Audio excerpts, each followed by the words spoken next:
பாட்டி என்ன நடுறீங்க? ஆரி பயிர்தானே. நாத்து நடுறோம். ஆரி பயிரா? நாத்து நடுறோம். நாத்து பாக்கத. ஆரி நாத்து பாக்க. நெல்லம் பயிர் இது ஆரி பயிர். 3 வேளை பசி எடுக்கும்போது சாப்பாடு ஞாபகம் வர நமக்கு அந்த விவசாயம் படங்களோட ஞாபகம் என்னைக்காவது வந்திருக்கா? விவசாயம் நீ கண்டுக்கிறதே கிடையாது. விவசாயம் இல்லைன்னா நாடு என்ன தெரியுமா? சோறு போடுறவனை பிச்சை எடுக்க விட்டோம்னா நம்ம மண்ணள்ளி தான் திங்கணும். அவங்களோட பரம்பரையை உங்களுக்கு சாப்பாடு போடுறதுக்காக வாழ்ந்த குடும்பம் கொஞ்சம் கொஞ்சமா அழிஞ்சுக்கிட்டு வரும். ஒரு நாள் விவசாயி கூட இருந்து பாருங்க, அப்ப தெரியும் விவசாயம் இருக்கிறது எவ்வளவு கஷ்டம். இதெல்லாம் நீங்க கை தட்டணுங்கிறதுக்காக சொல்லல, நாம எல்லாம் கையேந்திர கூடாதுங்கிறதுக்காக சொல்றேன். உயிரை போனாலும் விவசாயத்தை விட்டுறாதீங்க.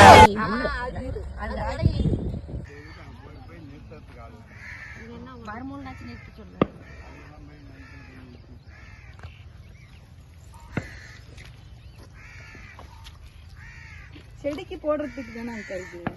இது இல்ல வெளியில போகுது. இந்த செடிக்கெல்லாம் போட மாட்டாங்க. நாத்துக்கு கொண்டு போய் கொடுப்பாங்க. வெளியில இது போகுது. ராஜா நீலாம் பக்கத்து இவன் செந்தில் வடிவேல குடி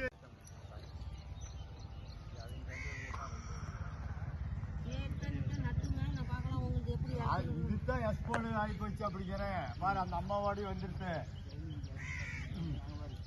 அப்படின்னா லைன் நேர் லைன் வருது.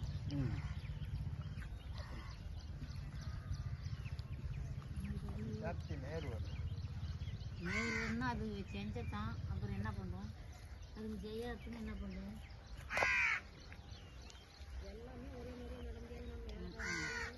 பத்தியா, நெல்லம்பயிர் நெட்ட மாதிரியே இந்த பாப்பா காட்டுல நெல்லம்பயிர் நெட்ட மாதிரி நிறுத்திட்டு வந்துருக்கு ரயில் வேணா. பாப்பா தம்பா ஓகே. சாரி பயிருங்கிறாங்களே. கம்முனு வேலைக்கு வச்சுக்கிறீங்களான்னு கேட்குறாங்க. நீங்க இருப்போம் பாப்பா, நீ இங்கே இருமா. தோட்டம் ஒன்று வாங்கிக்கலாம். நீங்க அங்க போங்க.